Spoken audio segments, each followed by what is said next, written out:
Well, Bo Jackson is best known for being a legend in two sports. His marketing campaign with Nike, known as Bo Knows, became an indelible part of pop culture and helped launch the CrossFit craze. Well, after a hip injury sidelined his sports career, Bo used his popularity to help him compete in the business world, including the creation of the 88,000 square foot multi-sports training facility dome named the Bo Jackson Elite Sports Complex. If anyone should know what the future of multi-sport athletic training is, it's probably Bo Jackson. And in order to find out more, Michael Ozanian sat down with this living legend for part 2 of our Sports Money Profile. What was the first thought that came to your mind when the idea of building this facility was presented to you? This is going to be a hit because there isn't anything in the country like it. And being in the Midwest, to where during this time of year, all of the summer sports are dormant, they are hampered because the facilities that the athletes are training in are too small. They're in garages, they're in warehouses to where they're having to practice around columns in the middle of the room. And every time I walk in this place, I'm like, wow.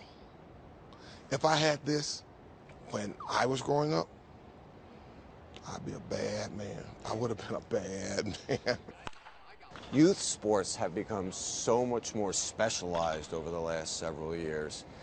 How does this facility help the people that come here deal with that? Another word that I would use besides specialized, more competitive.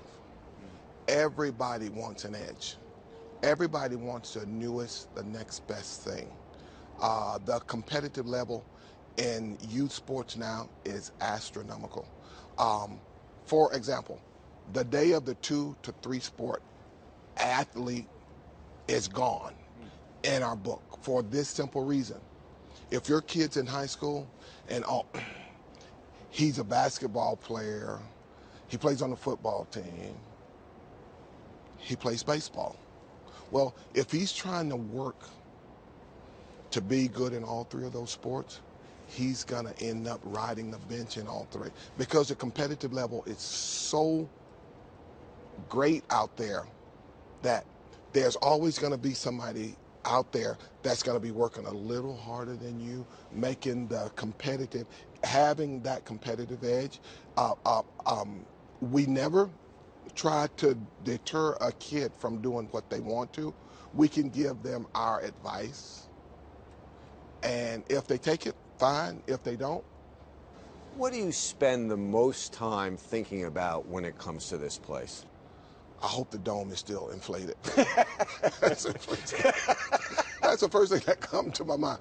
But just the fact that almost on a weekly basis, we are implementing new programs to make this facility better. Is that a challenge to this day that you still put on yourself? Every day. I always wake up with the attitudes that I'm going to do something better today than I did yesterday. One way that I personally do that is I try to surround myself with people that are smarter than me, because I don't know everything. People say Bo knows, but Bo don't know everything. Was there a particular moment here where you said, you know what, that tells me that this thing is going to work and it's going to be successful? Yes, when we get other municipalities calling us, wanting to meet with us because someone has gone home and told the city council in their area, hey, you need to see this facility. We need this here. I would brag about that. We are doing something right.